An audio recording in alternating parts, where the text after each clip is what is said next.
بسم اللہ الرحمن الرحیم۔ نظر بد سے حفاظت کی ایک مختصر دعا۔ حضرت عبداللہ ابن عباس رضی اللہ عنہ سے مروی ہے کہ رسول اللہ صلی اللہ علیہ وآلہ وسلم حضرت حسن و حسین رضی اللہ عنہما کی جن کلمات کے ساتھ حفاظت فرماتے تھے وہ کلمات یہ ہیں: اعوذ بکلمات اللہ التامۃ من کل شیطان وہامۃ ومن کل عین لامہ۔ میں اللہ سبحانہ وتعالی کی حفاظت میں آنا چاہتا ہوں تمام جن و اسیب سے اور ہر بری نظر سے۔ اس کا فائدہ یہ ہوگا کہ اپنے بچوں پر صبح شام ان کلمات کو 3 بار پڑھ کر دم کریں۔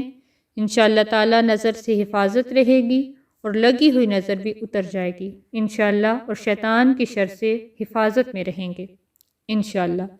ویڈیو کو لائک کیجیے گا، شیئر کیجیے گا اور چینل کو ضرور سبسکرائب کیجیے۔ جزاک اللہ خیرہ۔